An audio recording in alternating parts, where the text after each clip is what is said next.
दिल्ली के एक राशन की दुकान पर हूं और इस तरह की राशन की दुकान में दिल्ली के 17 लाख लोगों का जो राशन है वो 17 लाख लोगों को राशन मिलता है।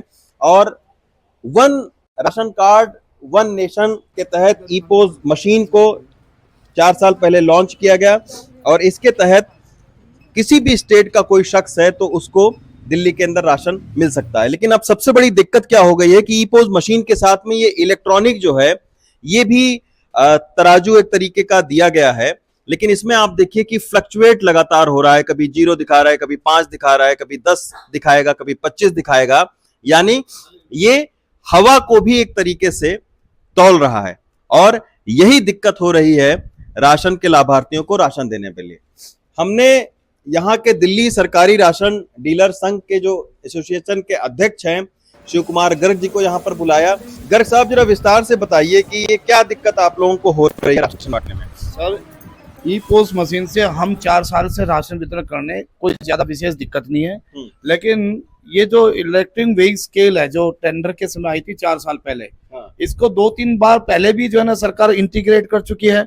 उसके बाद जब ये फेल हो जाती है तो फिर इनको हटा चुकी है। इसमें क्या दिक्कत है? इसमें दिक्कत सबसे पहले ये है, देखिए आप अभी भी ये फ्लक्चुएट हो रहा है। अभी पंखे की आवश्यकता, इस पे कोई वजन नहीं है, कोई सामान नहीं है, सिर्फ हवा से ही ये फ्लक्चुएट हो रहा है। कभी 15 दिखाएगा, कभी 20 दिखाएगा, जिस फ्लक्चुएशन की वजह से मशीन गेट इन वेट नहीं कर पाती। अच्छा, इस मशीन में गेट इन वेट का ऑप्शन आता है। जब तक मशीन गेट इन वेट नहीं करेगी, जब तक ट्रांजेक्शन सक्सेस नहीं होगी, आप नेक्स्ट कार्डधारी को राशन दे सकते हैं। अगर पंखा बंद करके हम इसको तोल में लेते हैं तो एक ट्रांजेक्शन करने में कम से कम 12 से 15 मिनट लगती है। यानी कि 1 घंटे में हम 5-6 लोगों को राशन दे सकते हैं पंखा बंद करने पे। अच्छा। और इस मामले को हमने डिपार्टमेंट को, देखिए मेल से भी बताया, हमने मेल डाली डिपार्टमेंट में। नहीं तो ये जब तराजू आपको डिपार्टमेंट ने दिया, इलेक्ट्रॉनिक तराजू ईपोस सिस्टम को दिया, तो आखिर ये वापस क्यों नहीं आप लोग कर सकते हैं? वापस हम नहीं कर सकते क्योंकि डिपार्टमेंट ने टेंडर के तहत एक ईपोस मशीन, एक आइरिस आई स्कैनर और एक वेइंग स्केल, ये तीनों को एक टेंडर में लिया था। और उनका कहना है कि अगर ये नहीं चल रहा तो अपने दुकान पे रखो, आप अपने कांटे से चलाओ। अब ये बीच में हमारे कमिश्नर साहब ने अचानक 11 जुलाई को एक ऑर्डर निकाले जिसके तहत ये कांटा अटैच कर दिया। अटैच करने के बाद आज 10 दिन पहले दुकानों में जब से अटैच हुआ, राशन का वितरण बिल्कुल नहीं हो पा रहा था।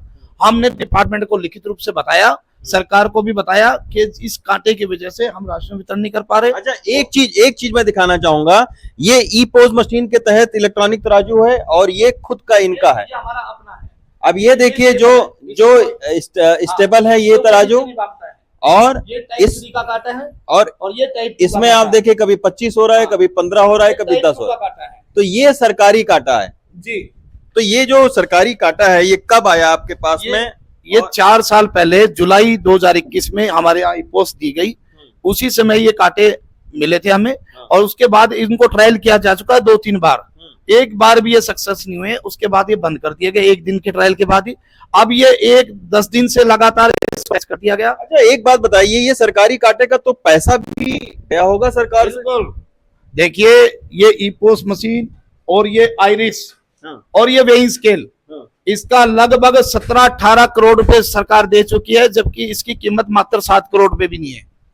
किराया दे चुकी है? किराया दे चुकी है 7 करोड़ इसकी मात्र इसकी कीमत नहीं है, उसके बदले 18 करोड़ दे चुकी है। नहीं कि ये एक तरह से घोटाला है।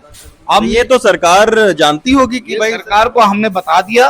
और हमारे जो MP साहब है योगेंद्र चंदोलिया जी, दिल्ली के लोकप्रिय सांसद, उन्होंने भी सरकार को, पहले सरकार के LG साहब को निवेदन किया था कि इसको जांच कराई जाए इस घोटाले की, लेकिन उस समय नहीं हो पाया क्योंकि तुरंत इलेक्शन आ गया था दिल्ली में। और उसके बाद फिर दोबारा कहा है, माननीय मुख्यमंत्री जी ने संज्ञान लिया और बताया कि अगर इन कांटों में प्रॉब्लम है, कमिश्नर साहब को बोला कि या तो ये कांटे चेंज करना चाहे तो चेंज कर दो, आप खरीद लो, नहीं कोई बात नहीं। इंटीग्रेशन से दुकानदार को प्रॉब्लम नहीं है। दुकानदार को प्रॉब्लम है कि जब ये ऊपर नीचे भागता है तो स्टेबल नहीं रहता है, तो मशीन वेट नहीं लेती है, ये प्रॉब्लम है। तो आप देखिए 4 साल से 17 करोड़ रुपए किराए के तौर पर दिल्ली सरकार दे चुकी है कंपनी को, लेकिन ये तराजू जो है ये हवा की माप कर रहा है और जो एक्चुअल लाभार्थी हैं उनका अनाज नहीं तौला जा सका है। अब एक बार फिर से इसको इंटीग्रेट करने की कोशिश की, लेकिन 10 दिन तक बिल्कुल राशन वितरण ठप रहा। इस तरीके के जो लोग हैं, आप सोचिए गरीब लोग हैं, वो लगातार परेशान होते रहे राशनों की दुकान पर।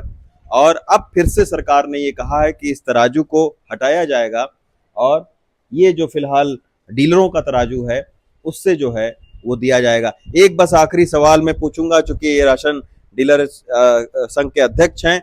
सर, बहुत ज्यादा आरोप लगते हैं कि अगर ऐसे तराजू नहीं आए तो कई बार पूरा अनाज नहीं मिल पाता है लोगों को। नहीं नहीं, देखिए हमारे यहाँ दिल्ली में ऐसा नहीं है, क्योंकि हमारे दिल्ली में सब समझदार लोग हैं। हम इसकी एक स्लिप भी निकालते हैं, ये भी देते हैं। अच्छा, स्लिप में लिखा होता है कितना? बिल्कुल, कितना वेट है उसको देते हैं, उससे भी चेक कर सकते हैं। कोई किस प्रकार की गड़बड़ी होने का कोई चांस नहीं है। इसके अलावा एक डिपार्टमेंट की तरफ से मैसेज भी जाए, वो उससे भी अपना चेक कर सकते हैं कि उसको कितना इश्यू आया। तो इसलिए कोई चांस, आज डिजिटल इंडिया में ऐसा संभव नहीं है। अगर जो करेगा उसको फिर भरना पड़ेगा। तो निश्चित तौर पर अब राशन जो डीलर की दुकान है वहां पर इस तराजू की वजह से दिक्कतें आ रही हैं। देखना होगा कि आखिर दिल्ली सरकार इसका क्या उपाय निकालती है। दिल्ली से रवीश रंजन शुक्ला, एनडीटीवी इंडिया।